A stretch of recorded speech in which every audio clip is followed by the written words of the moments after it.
مولوی صاحب کوئی تبلیغ والا دروازے پہ آ گیا، کوئی تبلیغی جماعت والے پردیسی دروازے پر آ گئے۔ ہم نے کئی گاؤں میں دیکھا تندور پہ روٹیاں لگا کے نہیں دیتے، گستاخ رسول آ گئے۔ کوئی اپنی مسجد میں گھسنے نہیں دیتے، گستاخ رسول آ گئے۔ خدا پاک کی قسم ہے، محمود کوٹ کا علاقہ ہے، نمبر ٹیلی فون کے میں آپ کو دوں، پشاور کی طرف سے ایک جماعت آئی، مسجد والوں نے مسجد میں جگہ نہ دی، نہری نظام خشک تھا، اس نہر کے پل کے نیچے راتوں رات کو انہوں نے بستر لگائے، اللہ کا نام لے کے سو گئے۔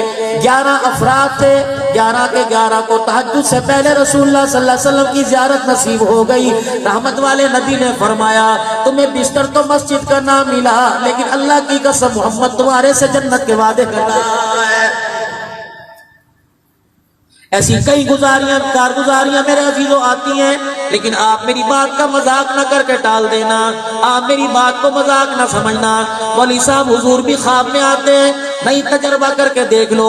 اگر کسی کو نبی کی زیارت کا شوق ہو کہ اللہ کے نبی خواب میں آ کر اپنا دیدار کرا جائیں، اللہ غنی۔ جمعرات کا دن ہے، جامعہ شرفیہ سے کتاب چھپی، زاد السعید کتاب حدیث کا نام ہے، چھوٹا سا ایک کتاب ہے، فرمایا اس کے اندر موجود ہے، فرمایا جو شخص چاہتا ہو کہ کالی کملی والے کی مجھے زیارت ہو جائے، حسین کے نانا کی مجھے زیارت ہو جائے، خدیجہ عائشہ کے گھر والے کی مجھے زیارت ہو جائے، فاطمہ ام کلثوم زینب رقیہ کے ابا کی مجھے زیارت ہو جائے۔ خواب میں فرمایا جمعرات کا دن ہو، عشاء کی نماز کے بعد 2 رکعت زیارت النبی صلی اللہ تعالیٰ علیہ وسلم کے نفل پڑھے، پھر اسی جگہ پہلی رکعت میں سورہ فاتحہ پڑھنے کے بعد 35 مرتبہ قل اللہ شریف پڑھے، نماز مکمل کرے، دونوں رکعتوں میں 35 مرتبہ قل اللہ پڑھے، اسی جگہ بیٹھ جائے اور 1000 مرتبہ صلی اللہ علی النبی الامی، صلی اللہ علی النبی الامی 1000 مرتبہ پڑھ کے سو جائے۔ علماء کرام نے فرمایا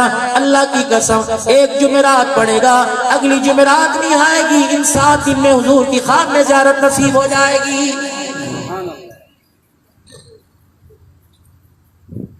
اگر کوئی چاہتا ہو مجھے مدینے کی حاضری نصیب ہو جائے، اگر کوئی چاہتا ہے مجھے بیت اللہ کا طواف نصیب ہو جائے، اللہ اکبر، پیسے والے نہیں جایا کرتے بلکہ مقدروں والے جایا کرتے ہیں۔ میرے عزیزوں عشاء کی نماز کے بعد 100 مرتبہ اسی نیت سے درود شریف پڑھنا شروع کر دو، یا اللہ میں درود شریف پڑھ رہا ہوں، اللہ مجھے حج کروا دے۔ اللہ کی قسم اللہ دلوں کو دیکھتا ہے، پیسوں کو نہیں دیکھتا، اللہ جل شانہ کو نہیں دیکھتا، پروردگار عالم کو نیتوں کو دیکھتا ہے۔ میرے عزیزوں جب آپ اپنے لیے ہاتھ اٹھا کر مال کی ترقی، مال کی زیادتی کی دعا کرو، کاروبار میں ترقی کی دعا کرو، وہی ہاتھ اٹھا کر دعا کر لیا کرو۔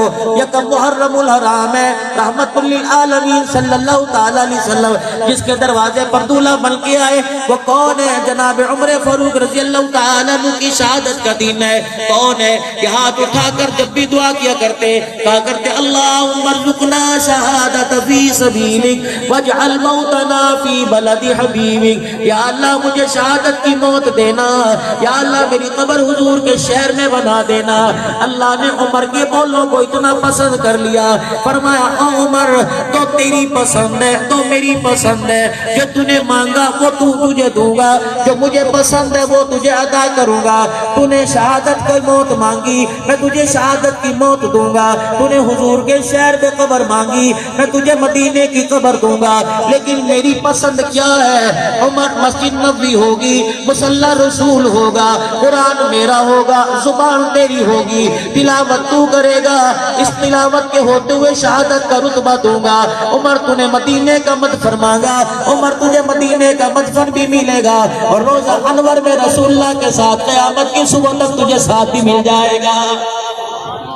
فرمایا من استطاع ان یموت بالمدینہ، او لوگو جس آدمی کی تمنا ہو، جس آدمی کو اللہ پیسہ دے دے، جو آدمی رقبے والا ہو، جس آدمی کو اللہ صاحب ثروت بنا دے، جس آدمی کو اللہ مال ڈنگے شہر کی موت نہ مانگنا، اور کھاریاں کی موت نہ مانگنا، قبر تو کہیں بن جائے گی۔ فرمایا اگر تمہارے میں مدینے میں مرنے کی طاقت ہو، استطاعت ہو، تو ٹکٹ کٹا کی زندگی کے آخری ایام میں جب کھانس کھانس کے برا حال ہو جائے، لوگوں ڈنڈے کے بغیر چلنا دشوار ہو جائے، اینک کے بغیر دیکھنا مشکل ہو جائے، اعلیٰ سماعت کے بغیر سننا مشکل ہو جائے، دماغ میں میرے عزیز وہ فیصلے عجیب عجیب کرنے لگ جائے، فرمایا اس وقت ٹکٹ کٹا کے میرے مدینے میں آ کے بسیرا ڈال لینا، کسی کونے میں بیٹھ جانا، روٹی نہ ملے کھجوروں پہ گزارا کر لینا، زمزم پہ گزارا کر لینا، میرے روزے کی سنہری جالیوں کو دیکھ کر اپنا کلیجہ ٹھنڈا کر لینا، اور میرے مدینے میں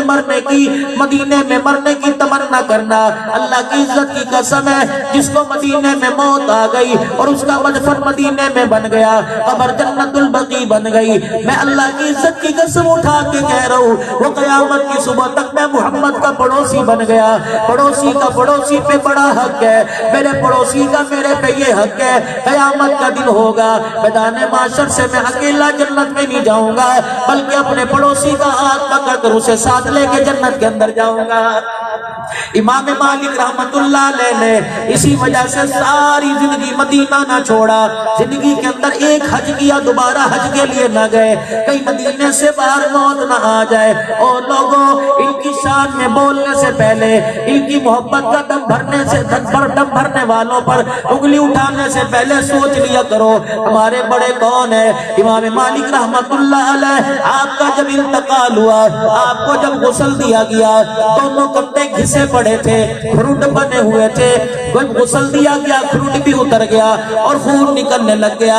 محلے والوں سے، رشتہ داروں سے، گھر والوں سے پوچھنے لگے امام مالک کو کوئی پیدائشی چوٹ لگی تھی یا مرنے سے پہلے کوئی حادثہ ہوا تھا؟ گھر والے کہنے لگے کیا بات ہے، کہ دونوں کندھے زخمی ہیں۔ اللہ اکبر۔ گھر والے کہنے لگے ہمیں تو پتہ کوئی نہیں۔ جنازہ اٹھا، ایک آدمی پیچھے روتا روتا جا رہا تھا، یا جنازے کے بعد کسی آدمی نے بتایا اور کہا سارے کے سارے آ جاؤ، میں تمہیں بتاتا ہوں امام مالک رحمت اللہ علیہ کے کندھے کیوں زخمی تھے۔ خدائے پاک کی قسم ہے، جب درس حدیث نبی کے روزے کی چھاؤں میں پڑھا کر جب گھر کو جایا کرتا تھا تو گلی کے کنارے کنارے چلا کرتا تھا، بیچ گلی میں اس وجہ سے قدم نہیں رکھتا تھا کہ جہاں نبی کا قدم ہو اس کے اوپر میرا قدم آ جائے، کہیں حضور کے قدموں کی توہین نہ ہو جائے۔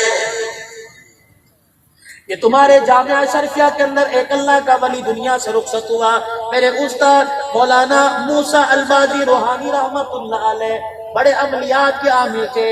عہد کے میدان میں الحمدللہ میں پرسوں مانسیرے کی طرف تھا، ڈاکٹر صاحب کا آپ کے بیٹے کا فون پہ رابطہ ہوا کہ مولانا آپ نے میرے باپ کا واقعہ بیان کر کر میرا کلیجہ ٹھنڈا کر دیا، آپ کو میں سلام کرتا ہوں۔ کسی کے ذریعے پہنچا، پھر میں نے بھی وائس میسیج چھوڑا ڈاکٹر عزیر صاحب کے لیے۔ اللہ اکبر۔ مولانا موسیٰ البادی روحانی رحمت اللہ علیہ میدان عہد میں پہنچ گئے، ضبط کے بندھن ٹوٹ گئے، رہا نہ گیا، دل دھڑکنے لگا، آنکھ برسنے لگی۔ میدان عہد کے اندر اپنے کندھے سے چادر اتاری، 2 رکعت کی نیت باندھی، سلام پھیرا، سلام پھیر کر عہد کے میدان کے پہاڑوں کی طرف انگلی کا اشارہ کیا اور کہنے لگے او عہد کے پہاڑوں، تم نے تو رسول اللہ کو یہاں روتے دیکھا، عہد کے پہاڑوں چچے کی میت پر روتے دیکھا، مصعب بن عمیر کو کفن دیتے دیکھا، عہد کے پہاڑوں چچے کا 72 مرتبہ جنازہ پڑھتے دیکھا، عہد کے پہاڑوں کے پتھروں یہاں تم نے رسول اللہ کو زخمی دیکھا، آپ کا خون مبارک کیسے نکلا تھا، آپ کے دندان مبارک کیسے شہید ہوئے تھے، آپ گڑھے میں کیسے گر گئے تھے، صحابہ کا سہارا لے کے آپ کو اٹھایا گیا۔ اللہ اکبر۔ عہد کے پہاڑوں تو مجھے ایمانداری سے بتاؤ، مجھے بتاؤ رسول اللہ کا چہرہ کیسا تھا۔ وہاں آپ کے خدام کھڑے تھے، آپ کے بیٹے نے تصدیق کی کہ لگی عہد کے پہاڑوں میں سے آواز، یا موسیٰ تعال، یا موسیٰ تعال، اے موسیٰ ادھر آ، ہم تجھے بتائیں حضور کا چہرہ کیسا تھا، کیونکہ انا رأیت رسول اللہ، ہم نے رسول اللہ کو یہاں سجدے میں اللہ کے آگے روتے دیکھا ہے۔ عہد کے پہاڑ کی طرف اشارہ کر کے فرمایا یہ مجھ سے محبت کرتا ہے، میں اس سے محبت کرتا ہوں۔ حضور کی محبت میں تو کھجور کے درخت کا تنا بھی رونے لگ گیا تھا جب نبی کے لیے پہلا ممبر بنوایا گیا۔ آپ کی عادت شریفہ کیا تھی؟ کھجور کے تنے کے سہارے کھڑے ہو کے خطبہ دیا کرتے تھے۔ جب نبی کے لیے پہلا ممبر بنا دیا گیا، آپ اس دن کھجور کے تنے کے سہارے کھڑے نہ ہوئے، ممبر پر بیٹھ کے خطبہ ارشاد فرمایا۔ مسجد نبوی میں ایسے رونے کی آواز آئی جیسے کوئی بچہ رویا کرتا ہے۔ رحمت والے نبی ممبر شریف سے اترے اور درخت کو اپنی باہوں میں لے کر ایسے ہاتھ پھیرنے لگے جیسے کوئی چھوٹے بچے کو چپ کراتا ہے۔ صحابہ کہنے لگے کملی والے فدا کا ابی و امی، ماں باپ پر قربان ہو، بتاؤ کیا کیا کیا معاملہ ہو رہا ہے؟ فرمایا آج درخت میرے سے جدا ہو گیا، میری جدائی برداشت نہ کر سکا۔ اللہ اکبر، میں نے درخت سے پوچھ لیا میرا ساتھ چاہتا ہے یا جلنا چاہتا ہے؟ اللہ اکبر، درخت خاموش ہے۔